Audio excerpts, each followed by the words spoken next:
Morning students, मैं Shishpal Chauhan and I have brought for you the students of class 11, for the students of class 11 their lesson birth from snapshot, and it has been written by A.J. Cronin. सबसे पहले हम A.J. Cronin के बारे में जान लेते हैं। ये तस्वीर आप इनकी ऑथर की देख रहे हैं। A.J. Cronin और 1931 टू जनवरी 1981 तक ये जीवित रहे। ये इनका जन्म और ये यहाँ इनका देहांत हुआ। और बर्थ एक कहानी का नाम है इसमें, जो A.J. Cronin ने बहुत ही अच्छे ढंग से लिखी। बड़े अच्छे लेखक हैं, बड़े अच्छी स्टोरी नरेट करते हैं और एक जीवन के जो पहलू हैं वो हमारे सामने रखते हैं। बड़ी ही बारीकी से एक एक चीज़ की डिस्क्रिप्शन आप देखेंगे, आपके दिमाग में एक वर्ड पिक्चर बन जाएगी। नरेटिव बहुत ही स्ट्रॉन्ग है और छोटी छोटी जो बातें होती हैं कहानी में, वो सारे एक इमेज क्रिएट करते हैं। आप आनंद उठाओगे इस कहानी का।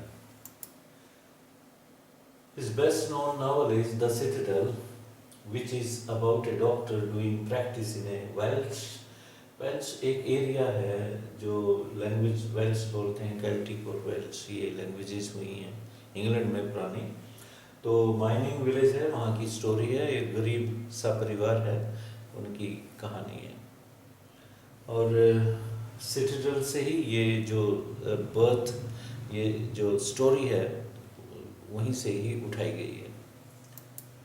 अबाउट द स्टोरी, सबसे पहले स्टोरी के बारे में आप पूरी एक झलक ले लो कि स्टोरी किस थीम को लेकर चलती है, क्या है इसमें। The story birth is an expert होता है किसी ओरिजिनल प्रोज या पोइट्री या ड्रामा का एक पीस उठाया हुआ। एब्रिज्ड फॉर्म में भी होता है, शॉर्ट फॉर्म में भी होता है। From the citadel, a strong castle बोलते हैं इसे, citadel. Andrew Manson has just started medical practice as an assistant. इसमें डॉक्टर एंड्रयू हैं जिन्होंने प्रैक्टिस शुरू की है। डॉक्टरी की डिग्री लेने के बाद उन्होंने हेल्पर के रूप में किसी सीनियर डॉक्टर के पास अपनी प्रैक्टिस शुरू की है। और डॉक्टर एंड्रयू पेज के पास, ये सीनियर डॉक्टर हैं, in the small mining town Wales.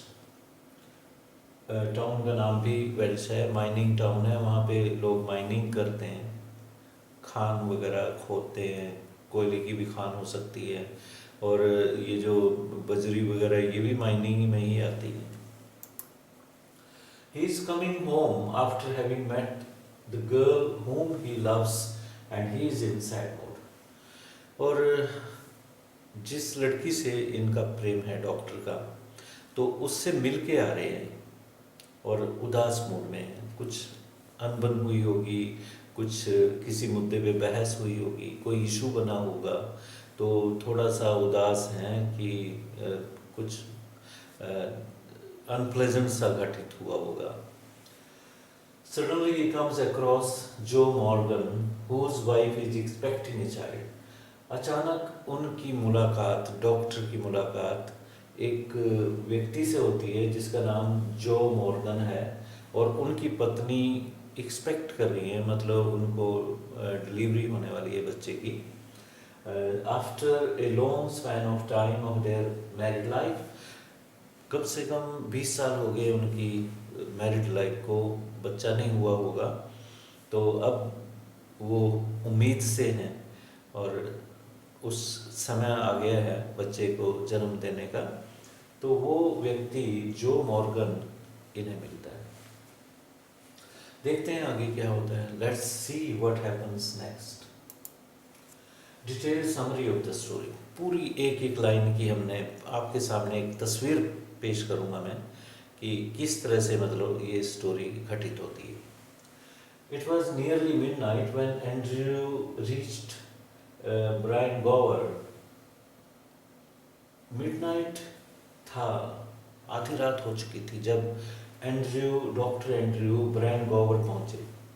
जो के साथ, ब्रेन गोवर, जहाँ पे ये कहानी घटित होती है। ही फाउंड जो मॉर्गन वेटिंग फॉर हिम, और वहाँ पे बोल दिया होगा कि मैं पहुँच रहा हूँ। जो मॉर्गन को वहाँ वेट करते हुए पाया, अपने मतलब घर है ये डॉक्टर का। तो ही फाउंड जो मॉर्गन वेटिंग फॉर हिम, वहाँ जो मॉर्गन डॉक्टर का इंतज़ार कर रहा है, वेट कर रहा है। He was passing his time by walking up and down, taking short steps. और जब आदमी बेचैन होता है तो वक्त काटे नहीं कटता, वक्त गुजरता नहीं है, ऐसा लगता है एक एक लम्हा एक वर्ष के बराबर हो गया हो। तो आदमी इधर उधर चहलकदमी करता है, कभी उधर घूम रहा है, कभी उधर, कभी आसमान को देख रहा है, कभी अपनी घड़ी को देख रहा है, कभी अपने विचारों में हो जाता है। तो इस तरह से वो टाइम पास कर रहा है जो मॉर्गन। और as he saw the doctor coming, whose face expressed relief. और जब आप किसी का इंतज़ार कर रहे हैं और वो व्यक्ति आ जाए सामने आपके, एकदम चेहरा खिल जाता है, आ गया। तो उसका भी चेहरा एकदम खिल गया, उसे राहत सी महसूस हुई। Doctor, I am glad to see you, I been back and forward here this last hour, the missus wants ye before time to.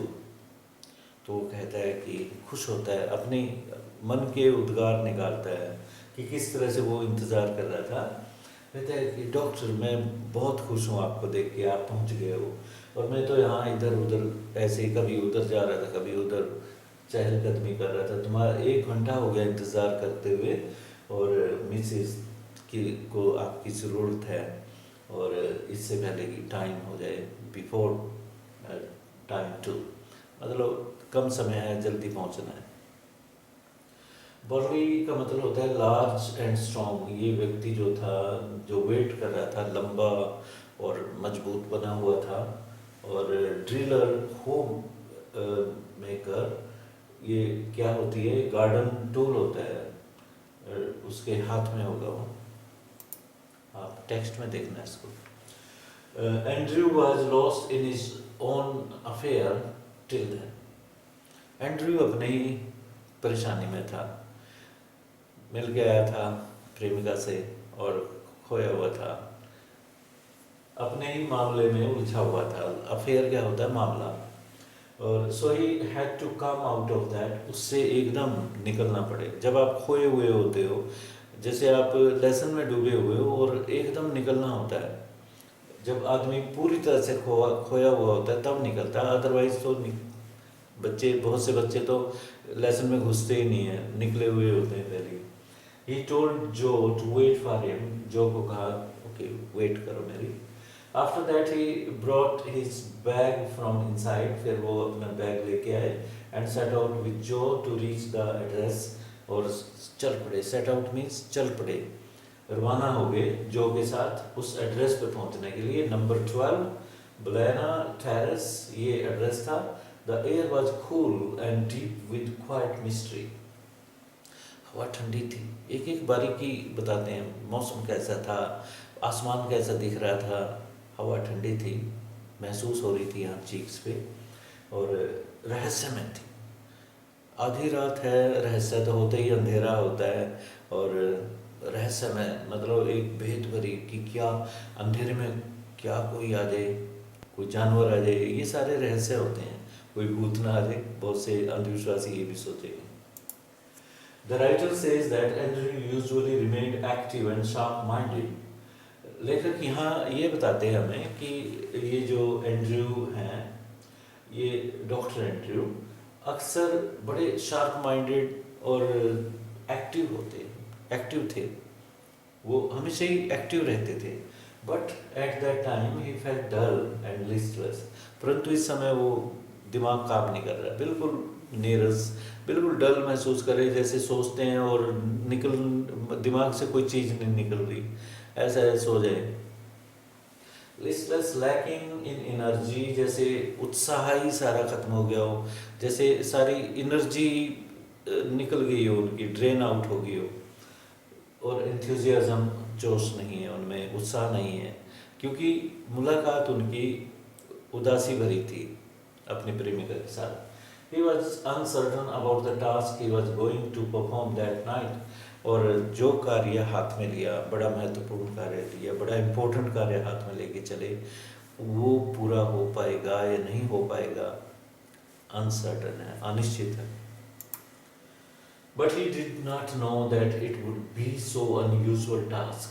परंतु डॉक्टर को ये नहीं पता था कि ये उनका टास्क अनयूजुअल किस्म का होगा और इतना इम्पोर्टेंट बन जाएगा, और इसके बाद वो उनकी प्रसिद्धि इलाके में फैल जाएगी। Unusual task that it would influence him so much, कि इतना प्रभावित कर देगा वो टास्क ने। ही हैड नो प्रीमोनिशन, ये प्रीमोनिशन होता है पहली एकदम पहले इंट्यूशन जैसे होता है, पहले से ही एहसास होना, a feeling that something usually unpleasant is going to happen about it. He had no premonition, और उसे इस टास्क में ये भी पहले इल्म नहीं था, इस बात का आभास नहीं था या ज्ञान नहीं था उसे कि कुछ बुरा मतलब मुश्किल भी उसके साथ पेश आएगी, कुछ मुश्किलात उसके लिए पेश आएगी, ये भी नहीं पता था उसे कि मुश्किल कार्य होगा। Both of them didn't utter a single word on the way to reach number 12. और दोनों चलते गए, एक भी शब्द मुंह से नहीं निकल रहा था। वो परेशानी में था जो, और डॉक्टर भी अपनी परेशानी में था। वो इमेज बार बार आ रहा होगा, जो बहस उनकी किसी मुद्दे पे हुई होगी आपस में, तो वो बार बार उसके दिमाग में आ रहा था। और as they reach near the door, जो स्टेप्ड बैकवर्ड, जैसे वो दरवाजे पे पहुंचे घर में जहाँ पे जो का घर था, तो जो पीछे ही ठिठक गया और डॉक्टर को कहने लगे कि आप अंदर जाइए। stepped backward and told the doctor that he would go inside because he would do something good to them. और कहा कि आपकी ज़रूरत है, इस उम्मीद में कि भला करने आया doctor. His voice showed signs of tension, और जो की आवाज़ में टेंशन झलक रहा था, दबाव था एक, क्या होगा। डिलीवरी आसान नहीं होती हैं, कुछ भी टर्न ले लेती हैं, कभी भी हल्के में नहीं लेनी चाहिए। जब भी कोई महिला जन्म देती है शिशु को, नवजात शिशु को, बच्चे को, तो किसी को भी ये हल्के में नहीं लेनी चाहिए और सही जगह पहुंचाना चाहिए, डॉक्टर के पास। Andrew went in by means of a narrow stair which led him to a small bedroom. Andrew गया ऊपर, स्टेयर थी, सीढ़ी थी, जैसे ग्राउंड फ्लोर पे नहीं थे, फर्स्ट फ्लोर पे थे, और तंग सी सीढ़ी थी। देखो एक चीज़ बता रहा है लेखक कि तंग थी सीढ़ी, बड़े ऐसे बस्ते, छोटे से घर जो होते हैं उनमें सीढ़ी भी 2 फुट की, आमतौर पे 2.5 फुट की होती है। बड़ा बच से के वो निकला ऊपर बेडरूम तक, छोटा सा बेडरूम था। It was clean but somewhat poorly furnished, साफ सुथरा था परंतु फर्निश्ड नहीं था, गरीबी झलक रही थी उसमें कमरे में। And it lit by an oil lamp, और एक तेल से जला हुआ लैम्प, तेल डला हुआ लैम्प, तेल से जल रहा था वो उससे मध्यम सी रोशनी उस बेडरूम में थी। Inside the room there was Mrs Morgan's mother, और कमरे के अंदर मिसेस मॉर्गन की माँ थी। Who was tall grey hair woman, जो लंबी और ग्रे कलर के बाल हो गए थे उसके, सफ़ेद हो गए थे। अंग्रेज़ों के थोड़ा भूरे हो जाते हैं, ग्रे टाइप के हो जाते हैं, और इंडियंस ये जो ईस्टर्न कंट्रीज़ में जिनके ब्लैक होते हैं बाल, ये सफ़ेद हो जाते हैं। ऑफ नियरली 70 ईयर्स, 70 साल के आसपास, स्टाउट, वेल बिल्ट है, fat and solid looking, and an elderly midwife भी वहाँ बैठी थी। एक मिडवाइफ कौन होती है, जैसे गांव में जो केयर करती, जब डिलीवरी होती है किसी महिला, माँ जो होती है बच्चे को जन्म दे रही होती है, उसकी जो देखभाल करने आती है, एक किस्म से दाई बोलते हैं उसे, मिडवाइफ जो होती है। And an elderly midwife sat beside the patient, वो पेशेंट के पास बैठी हुई है। She was watching Andrew's expression as he moved about the room. जैसे वो कमरे में आए या चले थोड़ा बहुत, तो वो उसी की तरफ देखे जा रही है, एक्सप्रेशन देख रही है कि ये मतलब अपनी उत्सुकता थी उसकी कुछ जानने की, वैसे ही दिमाग में पता नहीं क्या चल रहा होगा, डॉक्टर है, पढ़ा लिखा डॉक्टर है, इस तरह से कुछ भी हो सकता है। After some time she offered to him if he should make a cup of tea. फिर डॉक्टर को ऑफर किया गया, माँ ने उसकी जो की मिसेस है उसकी माँ ने कहा कि चाय लाती हूँ आपके लिए बना के। Andrew smiled faintly as she said so. जैसे उसने कहा तो उस मुस्कुराया, मतलब हाँ थी उसकी मुस्कुराहट में। And he had also understood that the old woman was wise in experience. और वो समझ गए एकदम कि बुढ़िया समझदार है, जानती है पहले ही कि समय लगेगा, इसलिए मुझे चाय की ऑफ़र की। और कहीं ऐसा ना हो कि डॉक्टर ये कहे अभी तो टाइम लगेगा, मैं आता हूँ, अभी घंटे बाद आता हूँ। अगर एक बार डॉक्टर चला गया, पता नहीं आएगा या नहीं आएगा, इसलिए उसे बैठा रही है वहाँ पे। Experience and knew that he would have to wait for some hours for the delivery of the child। बच्चे की डिलीवरी के लिए कुछ समय इंतज़ार करना पड़ेगा, इसलिए चाय की ऑफ़र की है। Andrew had also understood that the old lady was afraid that he would leave the case and go if there was delay by saying that he would come back after some time। और उसे ये भी भय था, डर था एक किस्म से कि ऐसा ना हो कि ये कहे कि अभी तो टाइम है काफ़ी, आ जाऊँगा मैं थोड़ी देर बाद। So to remove tension he said to her. तो डॉक्टर समझ गया उसकी बात, उसका टेंशन रिमूव करने के लिए कहता है don't freight mother, I will not run away. कहता माई डर मत, मैं भागूंगा नहीं, मैं यहीं बैठूँ, आप इत्मीनान से रहिए, चिंता मत कीजिए। He drank in the kitchen which was at down floor। पानी की प्यास लगी हुई थी तो नीचे गया किचन में, पूछा होगा पानी कहाँ है, बता दिया होगा। ये बातें, सारी बातें थोड़ी इसमें देते कहानी में अंडरस्टूड होती हैं। तो किचन में गया, वहाँ पानी पिया जाके, नीचे गया। He was already overwrought and he knew that he would not be able to snatch 1 hour's sleep। पहले ही दबाव में था, टेंशन में था, ओवररॉट, दबा हुआ था टेंशन में। And he knew that he would not be able to snatch 1 hour sleep if he went back home. अगर वो घर पहुंच गया भी और वहाँ क्या होगा, जाएगा आएगा, 1 घंटे की भी नींद उसे प्राप्त नहीं होगी सही तरीके से, वो 1 घंटा भी नहीं सो पाएगा। तो इसलिए उसने at the same time he was well aware of his duty that demanded his full attention there. और वो अपने ड्यूटी के प्रति भी जानता था कि उसकी ड्यूटी कितनी कठिन है, यहाँ पे कितनी अटेंशन चाहती है, उसका ध्यान पूरा केंद्रित चाहती है कि काम बड़ा नाजुक था, किसी के जीवन और मरण की बात होती है, एक किस्म से दूसरा जन्म होता है महिला का जब वो बच्चे को जन्म देती है। He felt a queer type of lethargy। अजीब सी थकान हो रही थी उसे। क्वियर होती है स्ट्रेंज, अजीब, टायर्डनेस, weariness, थकान हो रही थी उसे। ओवरपावरिंग हिम, जैसे बैठा है इंतज़ार करते करते नींद आ जाती है, झपकी आ जाती है। आप वेट नहीं कर सकते, और वेट करनी पड़े, आधी रात को वेट करनी पड़े, वैसे ही नींद ऐसी जब सब सन्नाटा होता है चारों तरफ। सो घर में भी आप अगर पढ़ने बैठ जाओ रात को, आधी रात को, कोई खराटे ले रहा है, किसी कमरे से आवाज़ें आ रही है आपको, दूर बिल्कुल सन्नाटा, आपको भी लगेगा नींद, सो लो आप भी। तो ये अजीब किस्म की उसे एहसास हो रहा था, थकान हो रही थी।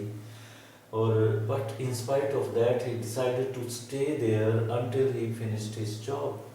परंतु उसके बावजूद, थकान के बावजूद, बैठा बैठा एकदम ऊँघ जाता था। और वो नर्स उसकी तरफ, वो जो महिला है वो देखे जा रही थी, और वो कभी ऐसे टूट जाए, जैसे बस में बैठे बैठे नींद आ जाती है, कार में बैठे बैठे नींद आ जाती है। तो अपना जॉब करना चाह रहा था कि इस समय पे कर अपना जॉब निभाना है, सही तरीके से करना, और वही मंशा उसको मतलब एक्टिव बना रही थी थोड़ी बहुत।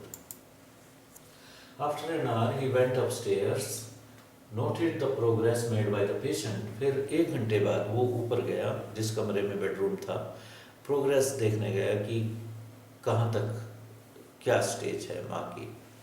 और then came down and sat by the fire in the kitchen. और फिर नीचे किचन में आग जली हुई थी और वहाँ सेकने लगा बैठ के जाके। साइलेंस प्रिवेल्ड एवरीवेयर, चारों तरफ सन्नाटा था बिल्कुल, एक्सेप्ट फॉर द रसल। सिर्फ रसल क्या होती है, जब आग जल रही हो उसकी खरखराहट जो होती है, थोड़ी बहुत आग हवा लगे या कुछ भी, आग में भी अपनी आवाज़ होती है, वो आवाज़ डिस्टर्ब कर रही थी सन्नाटे को। A kind of sound that is created by some dry leaves, जो सूखे पत्ते होते हैं, जब जैसे उसने डाले सूखे पत्ते, उसमें खड़खड़ की आवाज़ आती है। और फिर सिंडर, सिंडर पार्टली आधा जला हुआ कोयला जैसे होता है, उसमें से भी आवाज़ निकलती है। इन दी ग्रेट, ग्रेट क्या होती है, एक वो होती है, क्या बोलते हैं उसे, एक चूल्हा तो नहीं कहेंगे हम, बना लेते हैं जैसे कनस्तर होता है ना, उसमें लगा ली, ग्रेट लगा ली, उसमें कोयला डाला, नीचे से हवा उसे मिलती रहती है। मेरे ध्यान नहीं आ रहा क्या शब्द बोलते हैं उसे, अब तो रही नहीं ना, रेपिटेशन होता रहे चीज़ का, दिखती रहे तो याद रहता है, आप अंदाज़ा लगा सकते हो। Frame of metal bars and the show tick tock of the wall clock. और एक घड़ी जो थी, दीवार घड़ी, उसकी tick tock tick tock tick टिक टिक टिक ये आवाज़ आ रही थी जो सन्नाटे को तोड़ रही थी। There was another sound that was breaking the silence. एक और आवाज़ थी जो इस सन्नाटे को तोड़ रही थी। वो क्या थी? It was Morgan's steps as he paced in the street outside. Morgan, जो मॉर्गन, जो बाहर इंतज़ार कर रहा था डिलीवरी होने का, बच्चे के जन्म होने का, बेचैन था, कभी उधर टहल रहा, कभी उसके जो शूज़ थे वहाँ पे सड़क पे ऐसे, ये आवाज़ आ रही थी। The old woman who sat opposite to him in her black dress was quite motionless. ये quite के, हाँ ठीक है सर। तो जो बूढ़ी माँ सामने बैठी हुई थी और बिल्कुल ऐसे देखे जा रही है उसको, बिल्कुल स्थिर थी।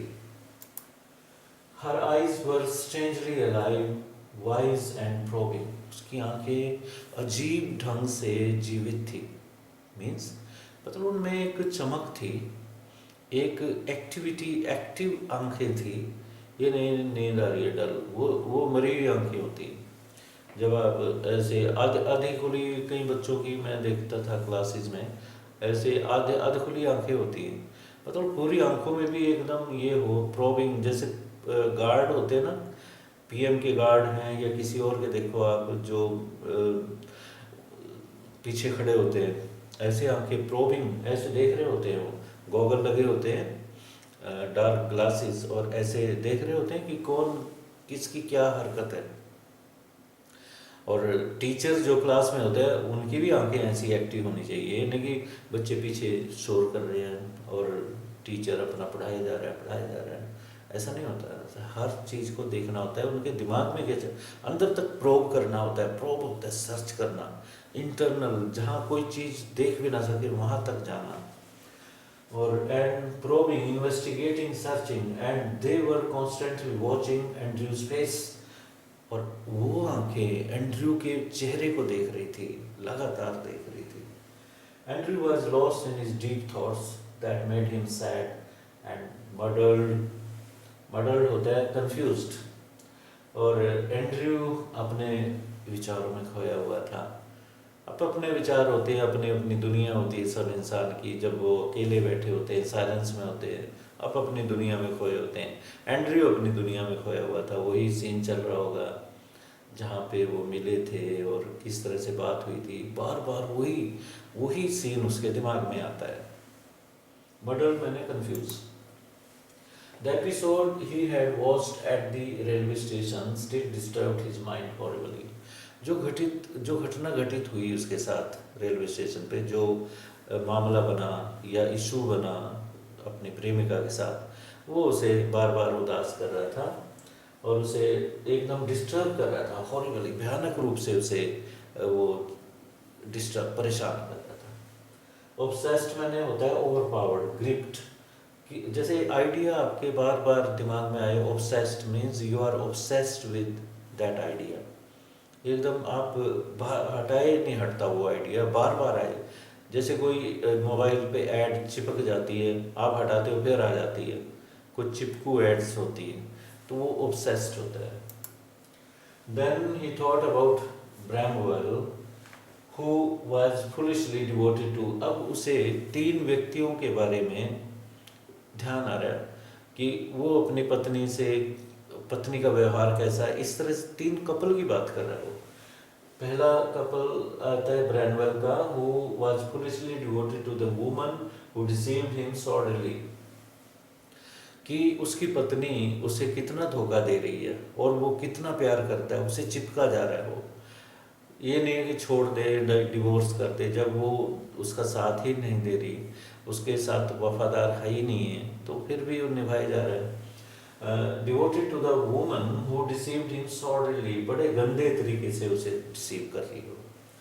ही thought of another person, Edward Page. Edward Page कोई और व्यक्ति है, उसके जानकार है, उसके बारे में सोचता है। वो was stuck to his quarrelsome wife Blowen, जो अपनी झगड़ालू पत्नी के साथ चिपका हुआ है। चिपका हुआ का मतलब है संबंध बनाए रखा है, मतलब वो डिवोर्स नहीं लेना चाहता है।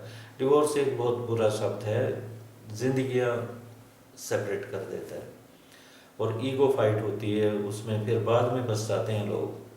तो डिवोर्स इतनी जल्दी नहीं होना चाहिए। जज भी वक्त देता है सोचने का, खूब सोचने का, सलाह काउंसलिंग होती है। तो ये भी क्वारसम पत्नी है उसकी, झगड़ालू पत्नी है, मतलब वो कहीं ना कहीं डर रहा है कि शादी करे, इस तरह की पत्नी मिल जाए तो जीवन नरक हो जाए।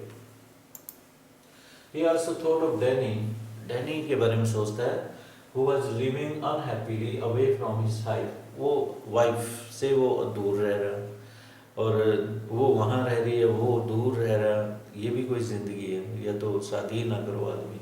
He reached the conclusion that all of these 3 marriages were utter failures, और इस कंक्लूजन पे पहुंचा कि उसकी जानकारी में जो 3 ये शादियां हुई, तीनों फेल हुई हैं, और it made him wince in his present state, और इसे डरा दिया उसे एकदम वर्तमान स्थिति में। ये डिस्मल क्या होता है, जिसमें अंधेरा होता है, मतलब यहाँ होपलेसनेस उसके दिमाग में आ गई कि अपनी प्रेमिका से शादी करे। आज इस इशू बना इस बात का, जब शादी हो जाएगी तो फिर एकदम जंजीर पड़ जाएगी, शादी करे या ना करे, अगर कर ली तो इनकी तरह हाल ना हो। शायद इसी कश्मकश में था, इसी दुविधा में था वो, वही बात उसके जहन में, उसके दिमाग में बार बार आ रही थी।